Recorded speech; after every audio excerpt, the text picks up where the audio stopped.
Today, we are digging into a pretty wild theory. It's one that connects all this Tesla investor frustration you've been hearing about with some, frankly, bizarre courtroom drama. And it all might lead to a mega merger between two of Elon Musk's giants, Tesla and SpaceX. You're going to want to hear this.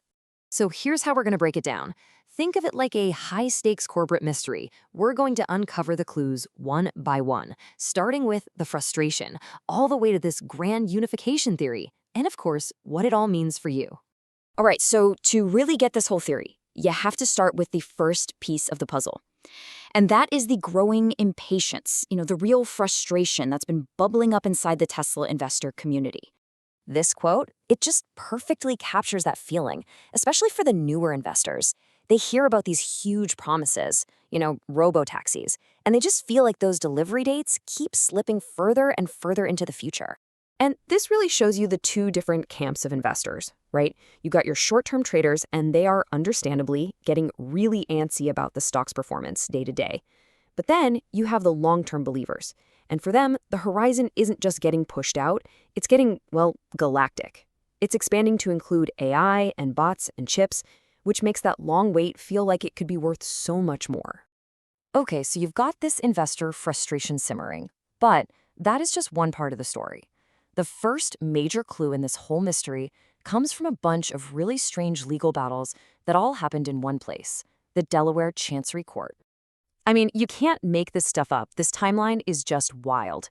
Elon's lawyers literally pointed to a LinkedIn emoji, a heart, as a sign of bias from the judge, Chancellor McCormick.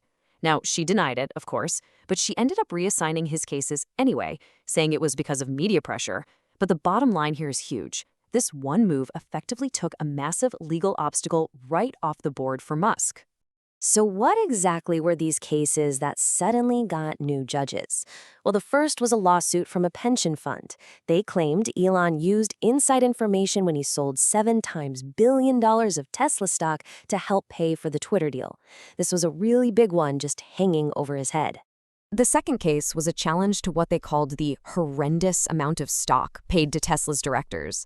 But what's really interesting is that the company and the people suing had already settled. The only thing holding it all up was the judge's approval of the legal fees, which, by the way, she set at a staggering $176 million before a higher court had to step in. And then there's this one, which is just almost unbelievable. A third case, this one alleging drug use, was still sitting there. But the very moment the plaintiffs found out that Chancellor McCormick was off the case, they mysteriously withdrew it completely. It's like they knew their chances with any other judge were pretty much zero. All right, so with that whole Delaware drama mostly taken care of, there was still one final major threat left on the board. And that brings us to our next clue, a massive index fund called State Street. The only number you need to focus on here is 3.1%. See, in Tesla's new home state of Texas, if you own 3% of a company, that is the magic number that lets you bring a certain kind of shareholder lawsuit. State Street's 3.1% stake gives them a very unique and, frankly, powerful legal weapon against the company. Now, on paper, you'd think their voting policy is pretty fair. It's called mirror voting. They say they just copy whatever the current shareholder vote is. So if 72% of all the other shareholders vote yes, they'll vote yes with 72% of their shares. Sounds simple, right? Well, there's a catch. And here it is. During that super critical vote to reinstate Elon's 2018 pay package, State Street suddenly had technical problems. They used this very convenient excuse to completely ignore their own policy and vote 100% of their shares against the package. It really showed just how opportunistic they can be when it matters. So, how do you solve all of these problems at once? The investor frustration, the constant legal attacks, the threat from these big activist funds? Well, this is where it all comes together. This is the grand theory, laid out by analyst Alexandra Merz, a meticulously planned acquisition of Tesla by SpaceX. Now, what makes this plan so incredibly clever is the timing. It's all about the timing. SpaceX goes public. Then, in this very narrow 3-week window before it gets added to the NASDAQ 100 index, they announced they're acquiring Tesla. See, this would trigger a gigantic wave of forced buying from all the index funds, lifting both stocks up. A shareholder vote would come next, and by the following summer, poof, the deal is done.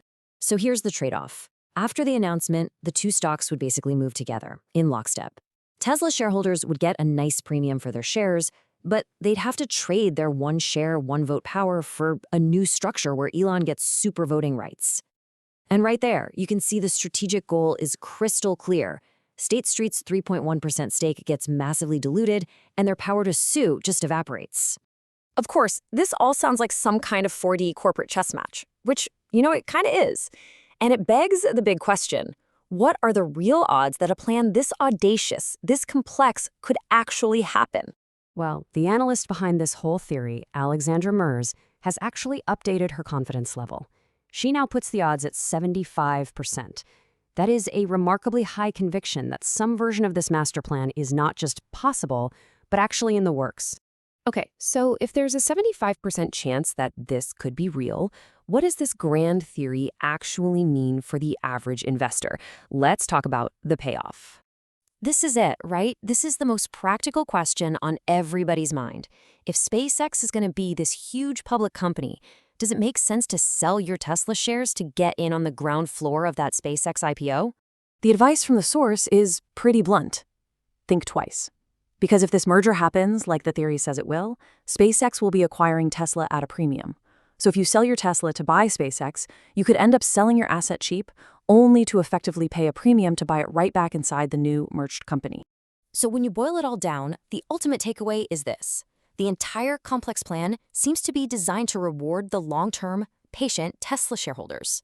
For all those people who have weathered the frustration, this theory suggests their big payoff might finally be on the horizon. And that really leaves us with one final, pretty provocative thought. If this all plays out, it's so much more than just a merger. It's a brilliant, strategic move that would neutralize short sellers and activist index funds all in one fell swoop. So you have to ask, could this be Elon Musk's ultimate revenge?